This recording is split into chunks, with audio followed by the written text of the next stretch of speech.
Bom dia a todos. É uma alegria mais uma vez estar com você nesse canal. Meu nome é Valdir, eu sou um discípulo de Jesus que congrego na igreja dele na cidade de Guarulhos, no bairro dos Pimentas. E hoje, mais uma vez, eu quero trazer uma mensagem da palavra de Deus que tanto pode nos ensinar, nos corrigir. Na verdade, a palavra de Deus, ela nos ensina como viver melhor nesse mundo, já nos preparando para irmos morar na eternidade, que é uma promessa para todo discípulo de Jesus. O tema de hoje é um tema um pouquinho diferente. Na verdade, é uma continuação da semana passada. Semana passada eu publiquei um vídeo falando sobre o cristão e o governo. E naquele vídeo eu falei, baseado em Romanos capítulo 13, versículo de 1 a 7, que toda autoridade recebe de Deus uma chancela, uma concessão de parte assim do poder. Parte do poder de Deus, que é o poder supremo, é dada às autoridades. E por isso que a Bíblia ensina que toda a autoridade, ela é assim, ela tem uma chancela de Deus. E quando assim, nos rebelamos contra as autoridades, na realidade estamos nos rebelando assim contra o próprio Deus. E quando a autoridade usurpa o poder que foi dado por Deus, e essa autoridade vai prestar contas ao próprio Deus. E nós vemos autoridades como o Nabucodonosor, o Faraó, entre outros, que tiveram que prestar contas a Deus quando usurparam, como fizeram além daquilo que Deus tinha lhes colocado como poder, assim, dado pelo Senhor.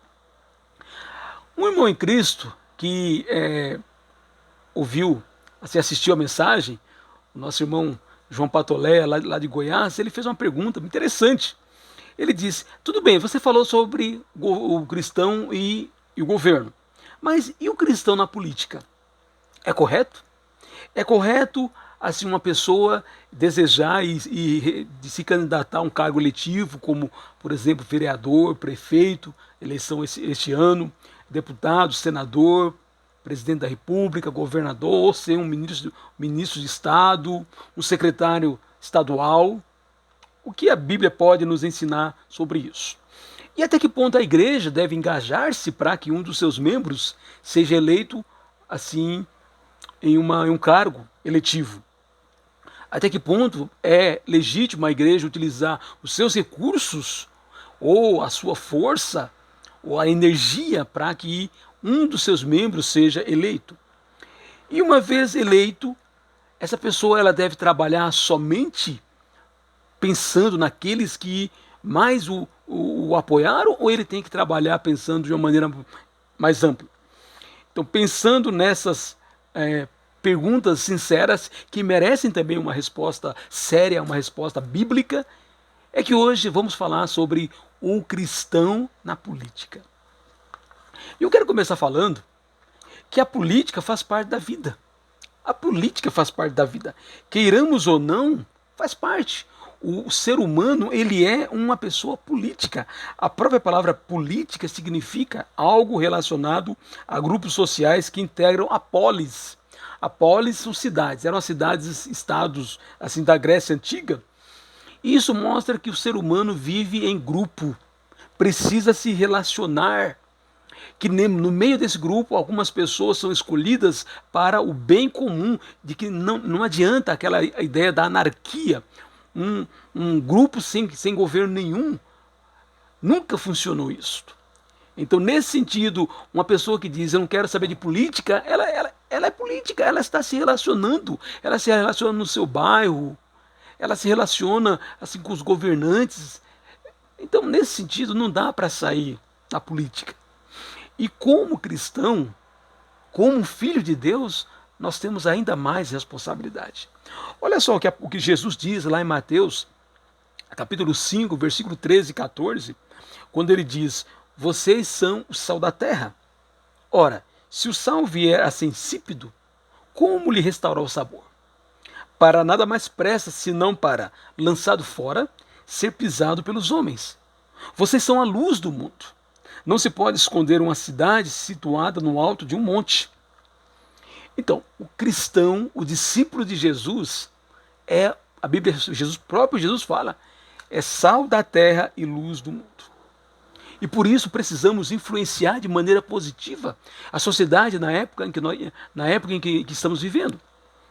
Temos dupla nacionalidade. De um lado, nós temos a cidadania celestial, espiritual. Nós sabemos que um dia vamos morar com Jesus, com Deus lá no céu.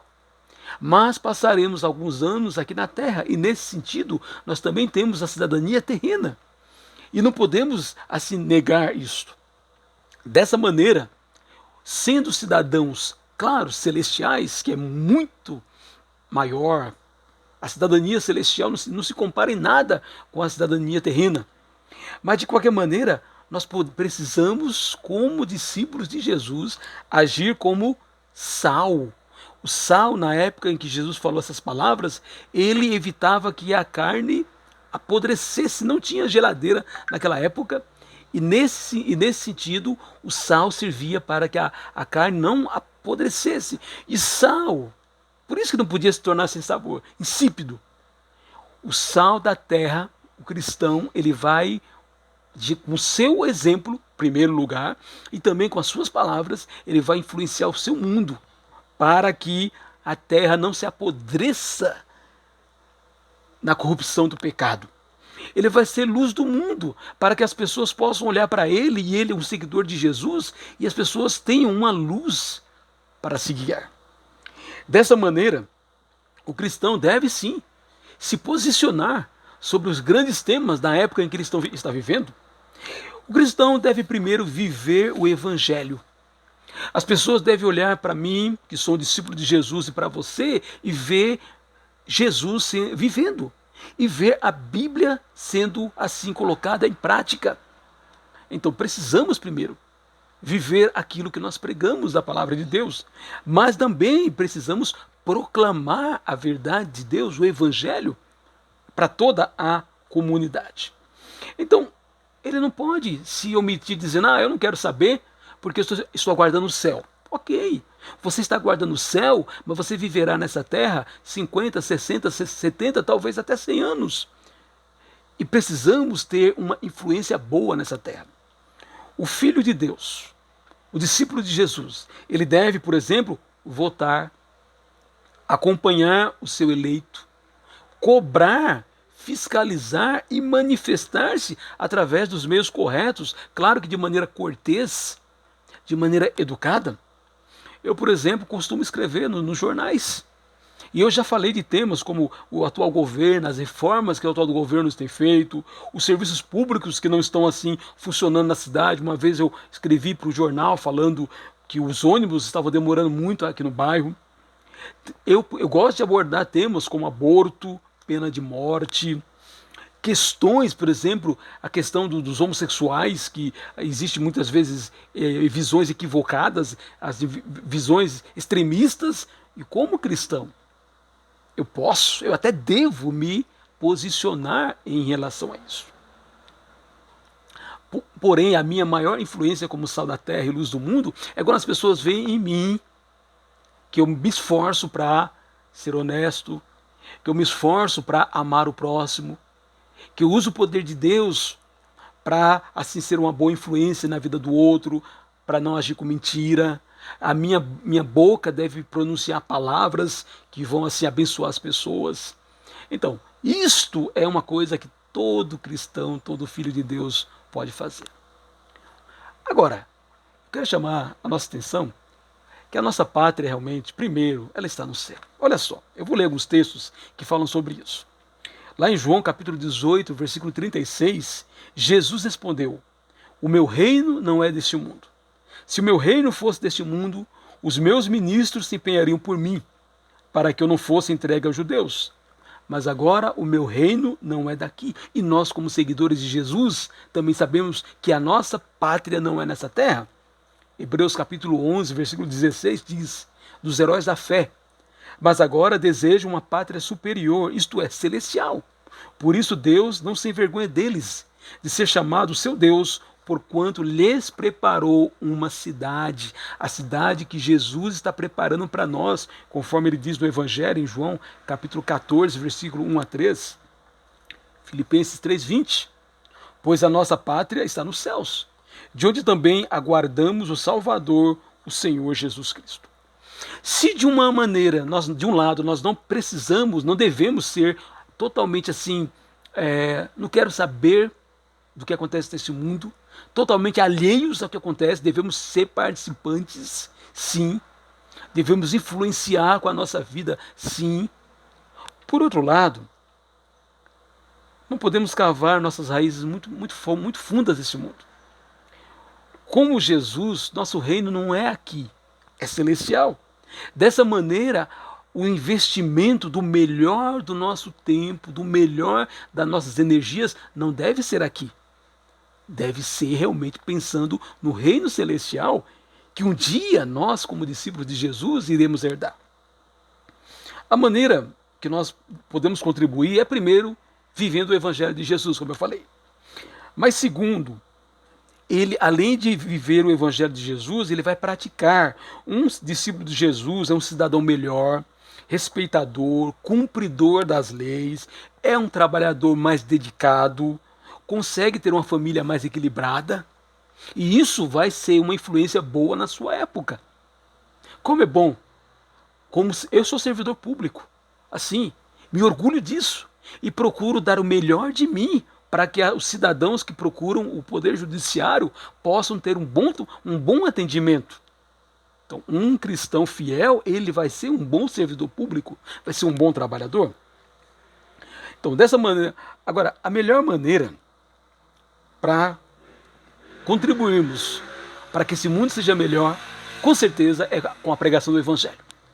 Quando reservamos tempo para os perdidos, as pessoas que de repente elas percebem que estão perdidas em Jesus, procuram Jesus, e um seguidor de Jesus reserva o melhor do seu tempo, da sua atenção, da sua energia, da sua paciência. Ele vai estar fazendo uma coisa tremenda, porque ele vai estar transportando aquela pessoa do reino de Satanás, da perdição, para o reino de Jesus. Conforme Colossenses capítulo 1, versículo 13 diz: Ele vos libertou do império das trevas e nos transportou para o reino do Filho do seu amor. Então, quando pregamos o Evangelho, nós estamos libertando as pessoas do reino de Satanás, mesmo sem elas saberem que estavam lá, e elas percebem porque elas são orientadas pela palavra de Deus e elas são transferidas para o reino de Deus. E no reino de Deus elas se tornam ex. O que eu estou querendo dizer com isso? No reino de Deus existem ex-ladrões, ex-prostitutas, ex-desonestos, ex-mentirosos, ex-sonegadores de impostos, ex-fofoqueiros. E assim, 1 Coríntios capítulo 6, o apóstolo Paulo diz isso. Vocês eram, e ele diz uma série, vocês eram roubadores, mentirosos, uma série de pecados. Ele diz, vocês se lavaram no batismo com o sangue de Jesus e agora vocês são ex. Então o evangelho transformador, conforme Romanos 1,16, ele pode sim fazer com que tenhamos uma sociedade melhor, porque vai transformar essas pessoas em todas essas coisas e vai torná-las pessoas verdadeiras, pessoas honestas, pessoas que querem abençoar os outros, pessoas que não pensam somente em si, mas não são mais egoístas, mas querem amar o próximo.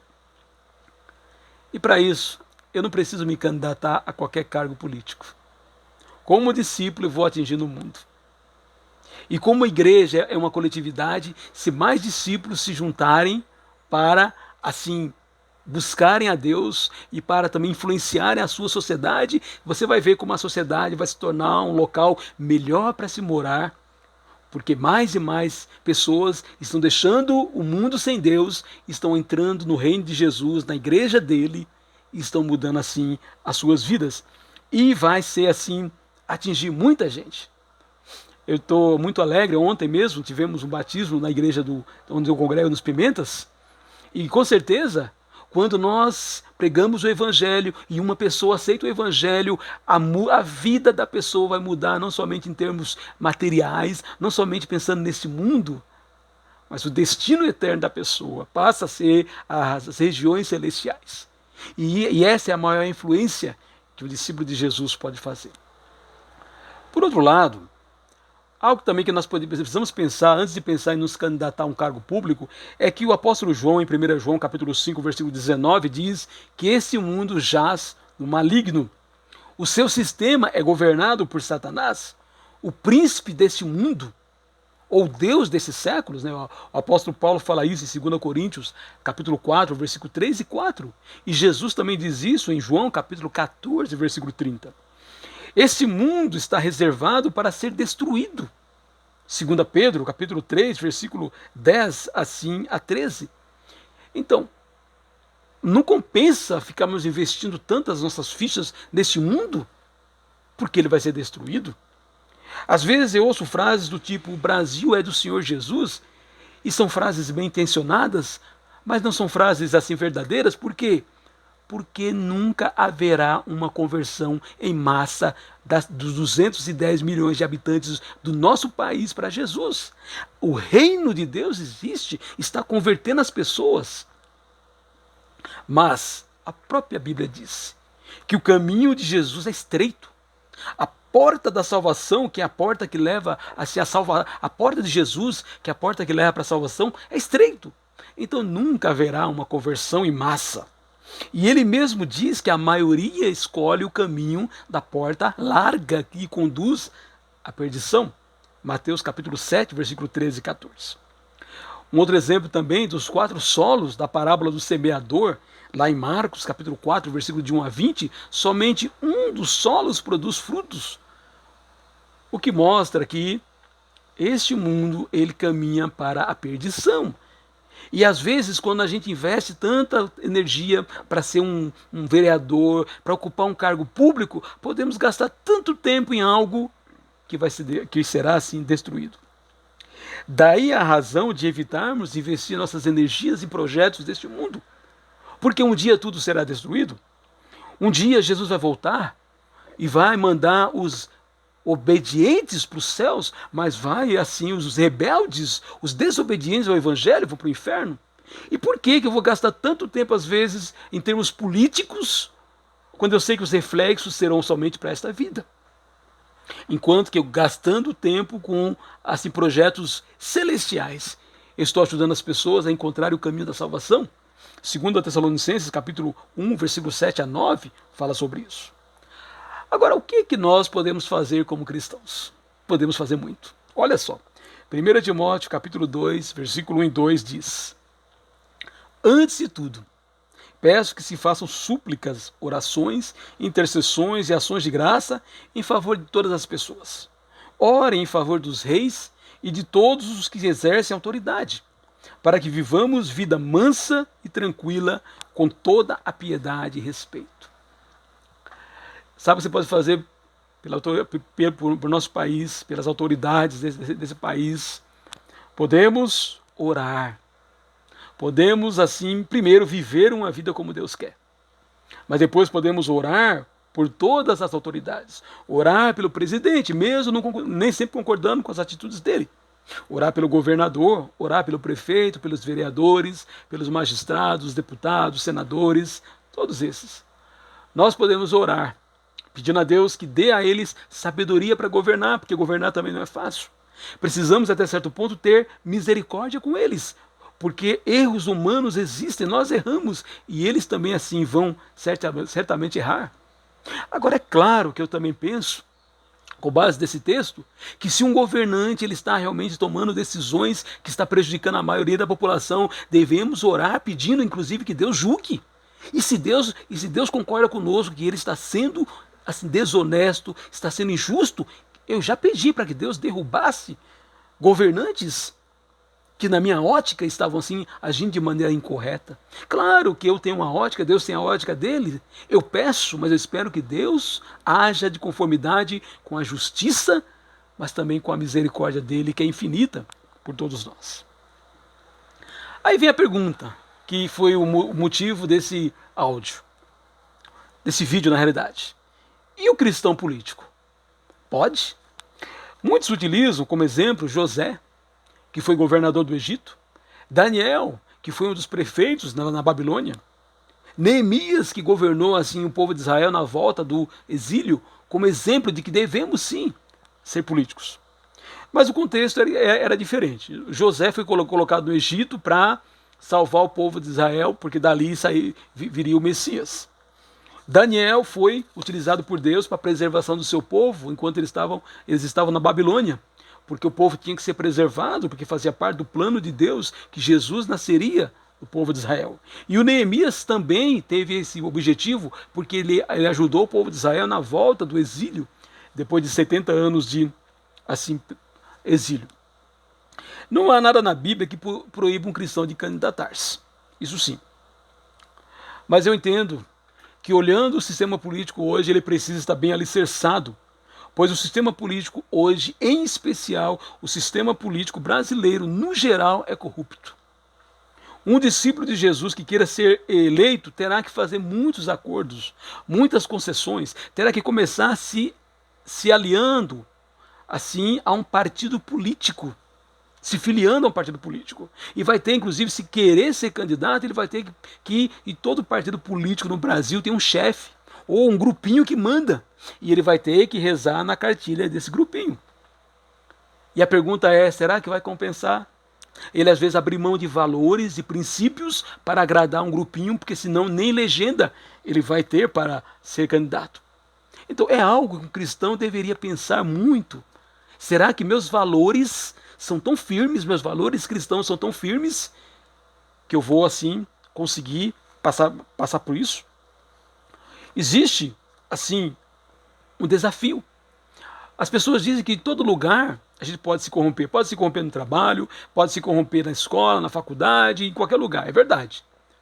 O Tiago diz em 1:27 que a verdadeira religião é guardar-se incontaminado do mundo.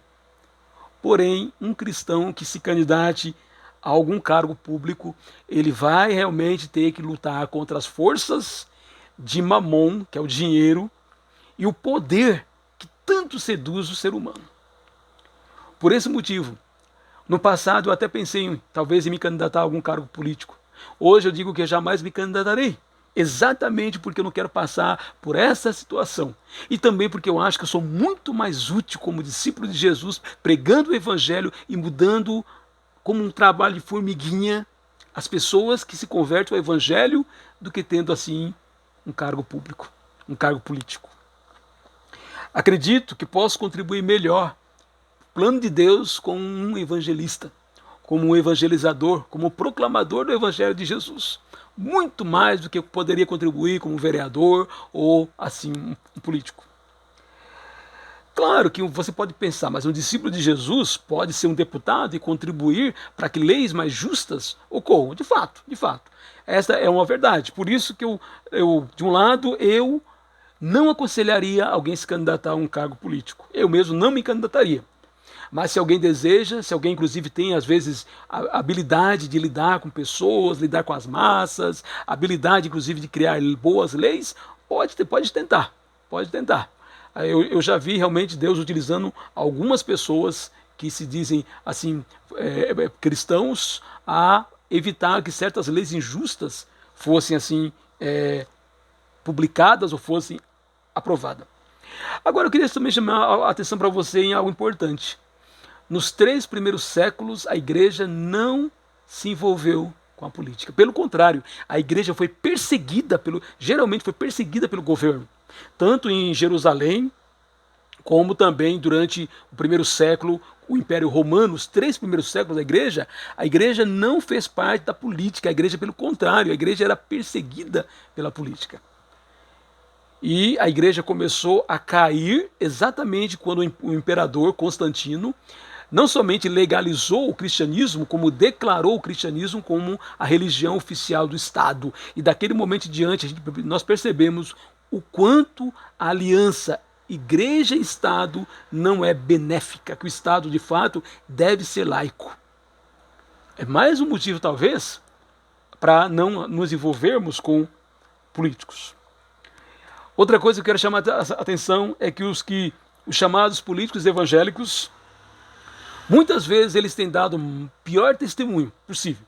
Eles têm, às vezes, agido de maneira até pior do que os descrentes, do que até mesmo os ateus. Isso talvez seja um motivo para pensar até que ponto um um cristão deve se envolver com política.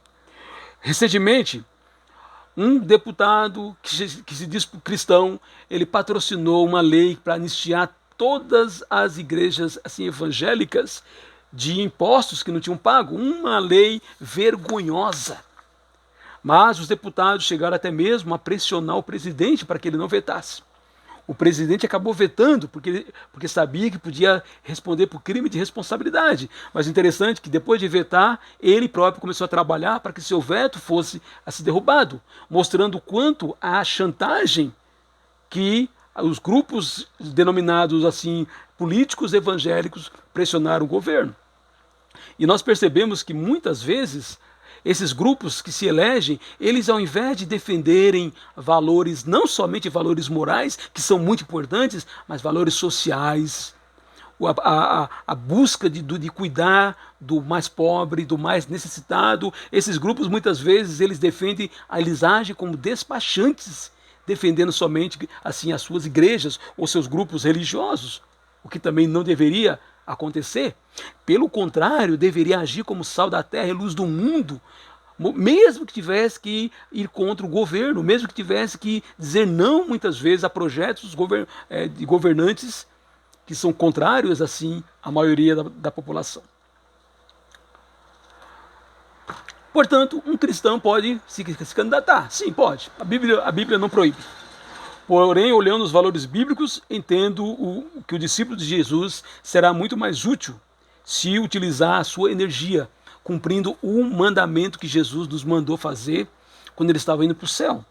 Mateus 28, 19 e 20 diz: portanto, vão e façam discípulos de todas as nações, batizando-os em nome do Pai, do Filho e do Espírito Santo, ensinando-os a guardar todas as coisas que tenho ordenado a vocês.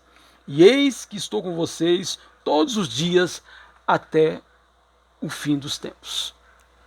Podemos lutar por direitos trabalhistas, sociais, por uma sociedade mais justa e igualitária. No entanto, a maior luta de um discípulo de Jesus que terá reflexos eternos é a luta pela proclamação e pela pregação do Evangelho. Cada pessoa que se arrepende de seus pecados e é batizada em nome do Pai, do Filho e do Espírito Santo passa a fazer parte da igreja, o reino de Deus aqui na terra. E essa pessoa, ela sai de um barco furado, que é esse mundo, que está reservado para a destruição, e passa a fazer parte da arca de Jesus, a igreja que o levará são e salvo para as mansões celestiais na volta do nosso Senhor. Esse mundo não tem jeito, jaz o maligno, será destruído. Por que investir tanto em algo cujo destino final é a destruição? Que Deus ilumine nossas mentes e nossos corações em nossas escolhas, como por exemplo escolher ser ou não, assim ter ou não um cargo político. Que Deus nos abençoe nessa quarta-feira.